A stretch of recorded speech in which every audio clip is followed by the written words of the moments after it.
Good afternoon. Could I have your attention, please? My name is Terry Rumsey. I'm the co-coordinator of the Friday at Fetterman's Vigil Organizing Committee. And on behalf of the committee, I'd like to thank you all for coming out on this chilly winter day. We'd like to begin with a moment of silence for all of the people who have been killed, injured, kidnapped, held hostage, unjustly imprisoned, displaced, and traumatized by the war and violence in Gaza and Palestine as a whole, in Israel and Lebanon, and here in the United States. Children and adults, civilians and soldiers, they are all human beings with families who love them. Let's have a moment of silence to remember it.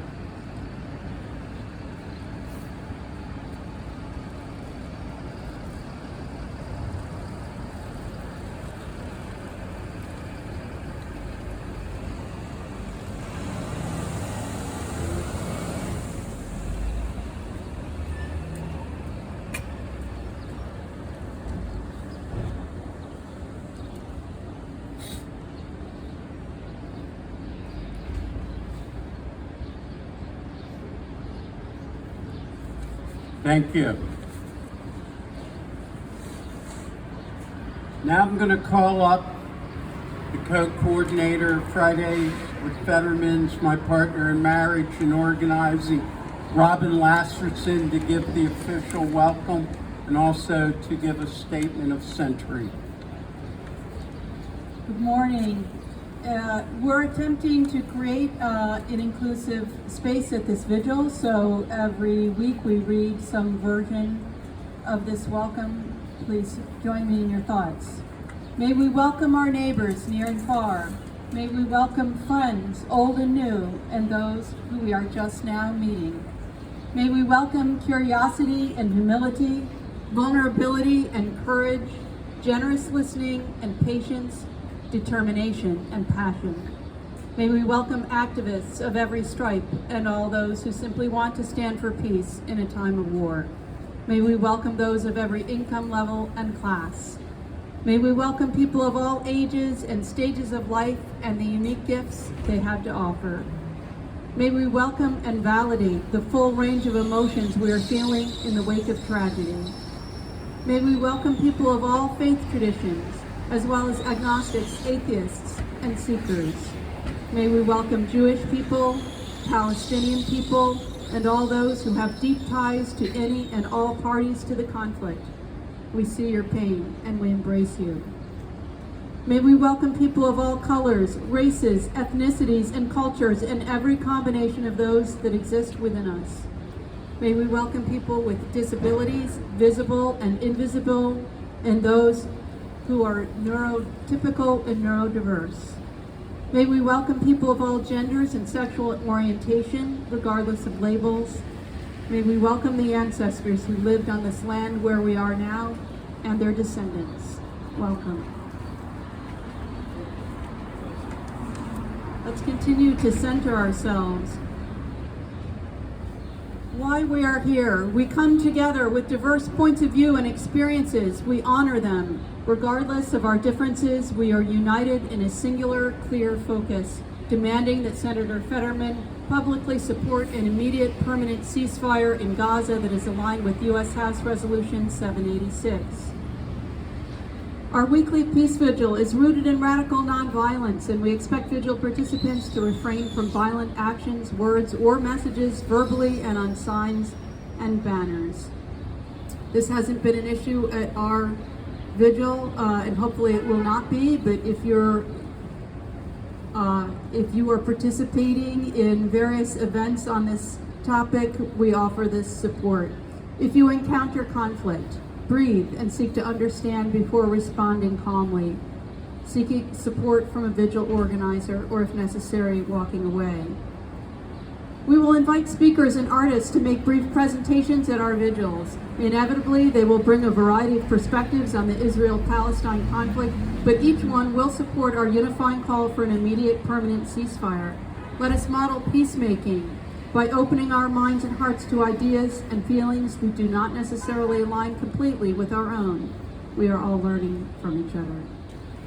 Okay, so this is the third vigil we've conducted here outside the office of our Senator, John Fetterman, and we intend to be here every single Friday afternoon until Senator Fetterman decides to elevate human rights over political ideology and support an immediate permanent ceasefire in Gaza. Today is a special day, Friday, December 22nd, because we're part of a global vigil for a ceasefire in Gaza happening all around the world. Earlier today, 100 very brave Jews and Palestinians gathered outside the U.S. Embassy in Jerusalem, calling for a ceasefire despite the risk of arrest or violence from right-wing gangs.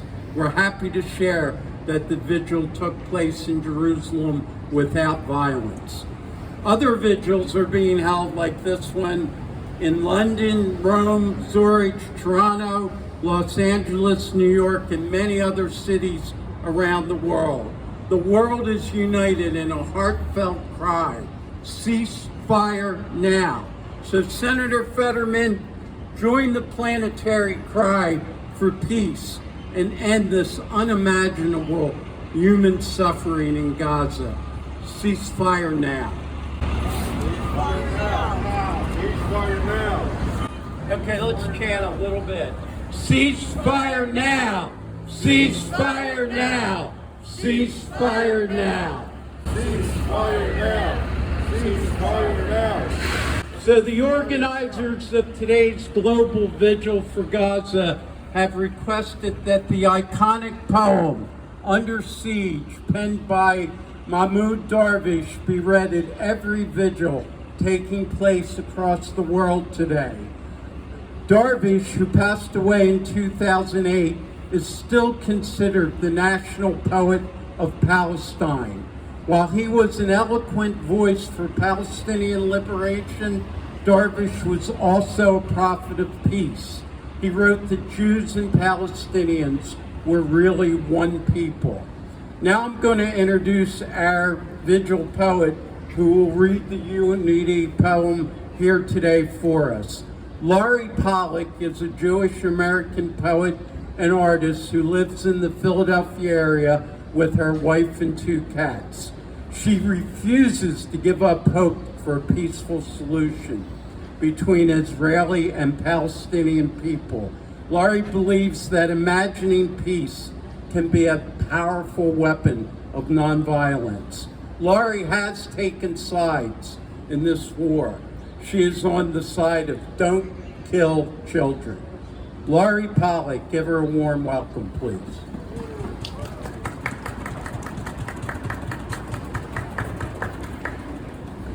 Here in the slopes of hills, facing the dusk and the cannon of time, close to the gardens of broken shadows, we do what prisoners do and what the jobless do, we cultivate hope.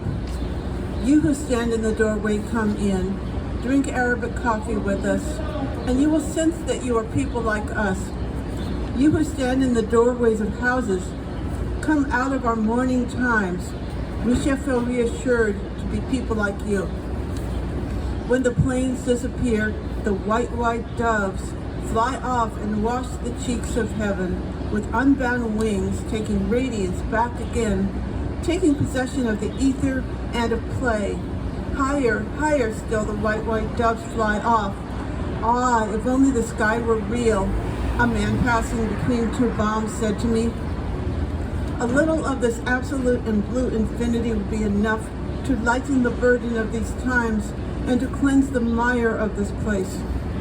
It is up to the soul to come down from the mount and on its silken feet walk by my side, hand in hand, like 2 longtime friends who share the ancient bread and the antique glass of wine. May we walk this road together, and then our days will take different directions. I beyond nature, which in turn will choose to squat on a high up rock. In the state of siege, time becomes space, transfixed in its eternity. In the state of siege, space becomes time that has missed its yesterday and its tomorrow. Greetings to the one who shares with me an attention to the drunkenness of light, the light of the butterfly, and the blackness of this tunnel. My friends are always preparing a farewell feast for me, a soothing grave in the shade of oak trees, a marble epitaph of time. And always I anticipate them at the funeral. Who then has died? Who? Our cups of coffee, birds, green trees in the blue shade. The sun gambols from one wall to another like a gazelle.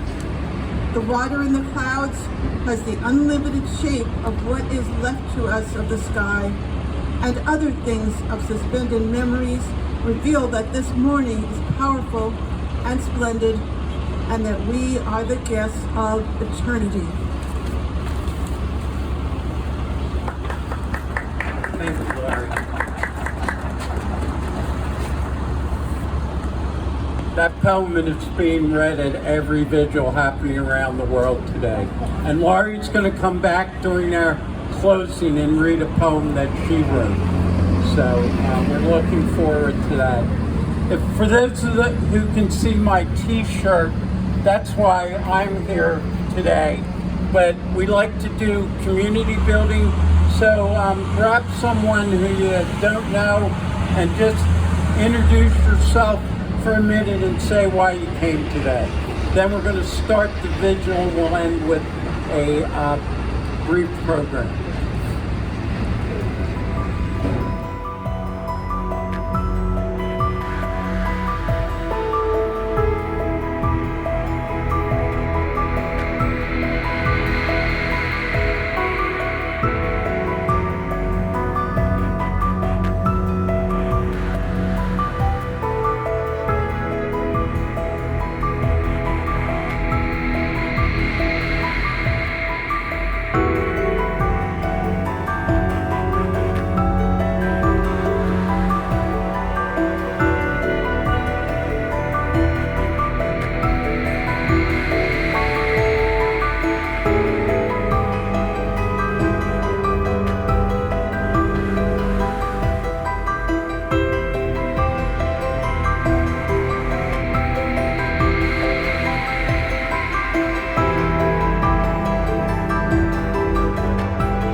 If you didn't learn this already, we have pre-printed postcards addressed to Senator Fetterman with room on one side for a personalized message.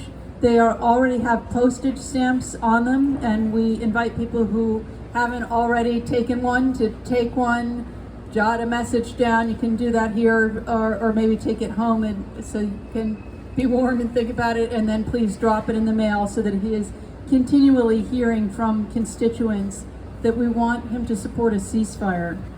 Also, if you're curious, there are copies of the ceasefire resolution on a clipboard there. If you'd like to read the text of it, feel free to take one. Also, just a reminder that we are on Instagram and Facebook now, and it will help spread the word about the vigil if you like and share the posts and follow us. If you just search Fridays at Fetterman, the word AT, Fridays at Fetterman on either of those platforms you will find us, and we need to get you hooked in. And thank you again to Matt, our volunteer social media coordinator.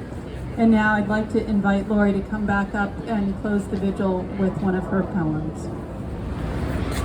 This poem was written in response to a war that was impacting people very badly in Israel and Lebanon in 2006. And this poem is called Hours. After shells shattered his home and buried 2 people, a 78-year-old man walked for 2 hours on his feet, only slippers, until he reaches safety. A father and daughter are killed when they leave their shelter during a break in the shelling. The bodies of a number of children are dug from the ruins of the building in which they had been taking shelter. A woman is buried for hours in the rubble of her home. I was choking, she later says. There was dirt and mud in my throat. I couldn't breathe. I couldn't move. After a comparatively quiet morning, the rockets strike cities and towns, hitting the home of a 15-year-old girl who dies. A 76-year-old man dies of a heart attack while trying to run to shelter. Rockets and mortars kill 2 children, aged 3 and 7, who are playing outside their home. A young mother of 2 is killed while she sits in her kitchen and a rocket penetrates her house. 18 people, including children, are burnt alive when a helicopter gunship hits a convoy of families who are fleeing. Are you wondering which side, religion, identity, country the people I mentioned belong to? Does it bother you that I did not identify them? Did not allow you to take a stance for or against? Did not allow you to put each erased sacred human life in a box with a label theirs or ours, so you could decide either to care or not to care? It does not matter. They are ours. They are all ours. They are all our children. They are all our children. Save them, please.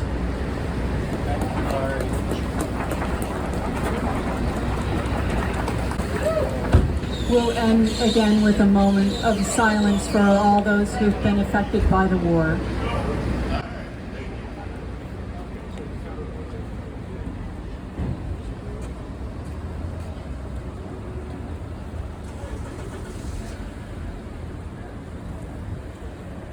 Thank you, each and every one of you, for coming out. It's a cold day. It's just a few days before the holidays.